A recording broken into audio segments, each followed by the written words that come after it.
Hello students, welcome to Pandey economics classes. मैं हूं आपका दोस्त, host and mentor Arvind Pandey sir. आज स्टूडेंट हम लोग इस वीडियो में बात करने वाले हैं consumer goods and capital goods. ठीक है, पिछले वीडियो में हम लोगों ने स्टूडेंट स्टार्ट किया था टाइप्स ऑफ गुड्स के बारे में, और अगर आपको उसके बारे में डिटेल में जानना है तो आप हमारे पिछले वीडियो को देख सकते हैं। ठीक है, इस वीडियो में हम लोग बात करते हैं कंज्यूमर गुड्स और कैपिटल गुड्स की। चलिए, आपको पता है कि कंज्यूमर गुड कंज्यूमर के द्वारा परचेज किया जाता है और जो कैपिटल गुड है वो प्रोड्यूसर के द्वारा परचेज किया जाता है। ठीक है, लेकिन कंज्यूमर गुड्स के भी चलिए अलग अलग वेराइटीज़ हैं, अलग अलग टाइप के कंज्यूमर गुड है जिनको हम परचेज करते हैं एंड उसको यूज करते हैं। जो यूज करने का जो चिल्ड्रन ड्यूरेशन है उस बेस पर हमने इकोनॉमिक्स में गुड्स को कई पार्ट में डिवाइड किया गया है। आज हम लोग उसी के बारे में बात करने वाले हैं। कंज्यूमर गुड और जो कैपिटल गुड है चिल्ड्रन, उसमें एक ये भी मेजर डिफरेंस है कि जो कंज्यूमर गुड है कंपेयरिंग द कैपिटल गुड्स, उनकी जो प्राइस है कम होती है और जो कैपिटल गुड होते हैं उसकी प्राइस कहीं ज़्यादा होती है। उसमें हम डेप्रिसिएशन को भी इंक्लूड करते हैं। तो चलिए टाइप्स ऑफ कंज्यूमर गुड की बात कर लेते हैं। पहले हम लोग ये बात करें कंज्यूमर गुड्स होते क्या हैं, वो कौन कौन से गुड है जिन्हें हम कंज्यूमर गुड कहते हैं। तो देखिए, लिखा हुआ है हमने consumer goods are those goods which are directly use for the satisfaction of human wants. यानी वो गुड जो कंज्यूमर इसलिए परचेज करता है ताकि वो अपने सेटिस्फेक्शन को फुलफिल कर सके, या फिर वो गुड जो डायरेक्ट सेटिस्फेक्शन देते हैं ह्यूमन वांट्स को, या हमारी जो भी नीड होती है, नीड के अकॉर्डिंग जो गुड हम परचेज करते हैं और उसको यूज़ करते हैं, उन्हीं को हम कंज्यूमर गुड कहते हैं। और मोस्टली कंज्यूमर द्वारा परचेज किया जाता है। कंज्यूमर का मतलब ऑल द हाउस होल्ड्स। अब जो इनके यूज करने का जो टाइम है, जो ड्यूरेशन, उसके बेस पर जो कंज्यूमर गुड्स को 4 पार्ट में डिवाइड किया गया है। पहला जो पार्ट है वो है ड्यूरेबल गुड्स, जैसा कि इसके नाम से ही क्लियर है, ड्यूरेबल गुड्स। ड्यूरेबल का मतलब ड्यूरेबिलिटी, यानी कि लॉन्ग ड्यूरेशन के लिए। ऐसे गुड्स जिनका यूज हम मोर देन 1 ईयर करते हैं, 1 साल से ज़्यादा, 2 साल, 5 साल, 6 साल, 10 साल, तो ऐसे गुड को हम ड्यूरेबल गुड्स कहते हैं, कंज्यूमर ड्यूरेबल गुड्स भी कहते हैं। उसमें हमारे पास चलिए एग्जाम्पल है, आप देख सकते हो, टीवी हो गया, कंप्यूटर हो गया, फ्रिज है, फर्नीचर है, कार है, एक्सेट्रा। ये वो गुड है जो कंज्यूमर एक बार परचेज करता है, मैनी ईयर्स तक उसे यूटिलाइज करता है, इसीलिए इसका नाम है कंज्यूमर ड्यूरेबल गुड्स। सो हम कह सकते हैं durable goods are those goods which can be utilize by the consumer for more than 1 year. ठीक है ना।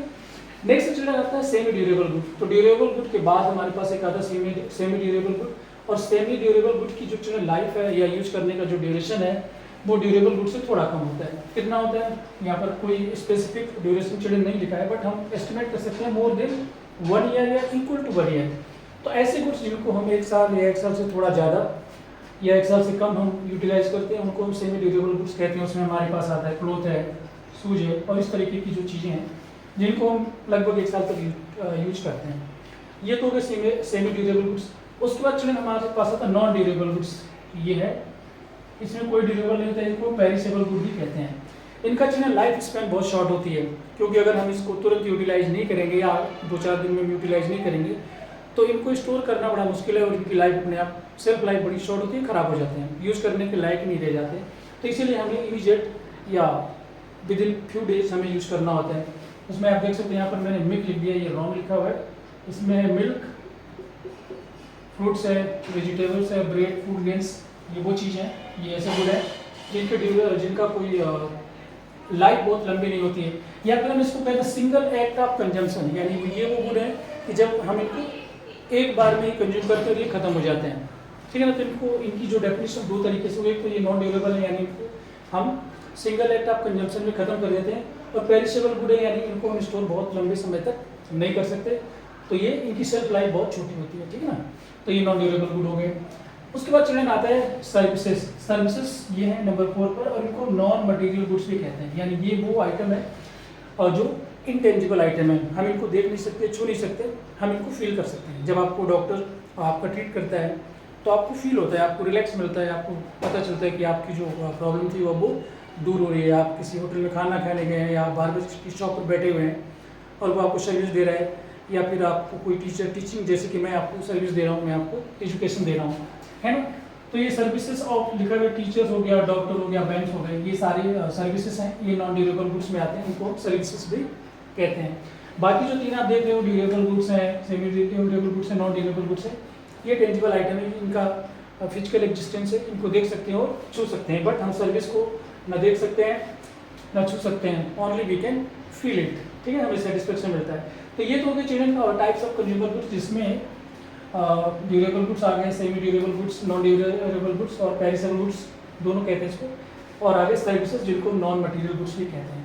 तो ये वो गुड हैं जो कंज्यूमर के द्वारा परचेज किया जाता है, यूटिलाइज किया जाता है, और उनके जो यूज करने का जो ड्यूरेशन है उसके बेस पर इनकी कैटेगरी है कि ये 4 तरीके के होते हैं। अब आते हैं children capital goods. Capital goods are those goods which are purchase by the producer for producing goods and services, ठीक है ना, ये वो गुड है जो प्रोड्यूसर परचेज करता है और इनका यूटिलाइज वो फर्दर गुड्स को प्रोड्यूस करने में यूटिलाइज करते हैं। कैपिटल गुड्स को चिल्ड्रन हम फिक्स एसेट भी कहते हैं। ये जो है फिक्स एसेट होता है, एक बार प्रोड्यूसर के द्वारा परचेज किया जाता है और मैनी ईयर्स तक यूज किया जाता है। इनकी वैल्यू बहुत हाई होती है, ठीक है, और इसमें डेप्रिसिएशन भी होता है। चिल्ड्रन की कोई एक मशीनरी है, हमने उसको 10 लाख रुपए की आज परचेज कर ली, उसकी लाइफ जो है 10 साल है, तो 10 साल के बाद चिल्ड्रन वो मशीनरी जो है उसकी वैल्यू 0 हो जाएगी। कोई 10 साल रही उसकी लाइफ है, तो 10 साल के बाद वो मशीनरी काम करना बंद कर देगी।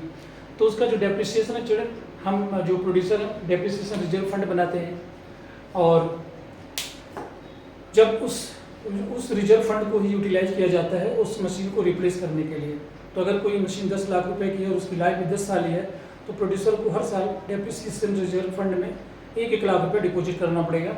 10 साल के बाद मशीन काम करना बंद कर देगी, बट प्रोड्यूसर के पास 10 लाख रुपए का फंड होगा, कुछ और फंड ऐड करके वो उस मशीनरी को रिप्लेस कर सकता है और कर भी देता है।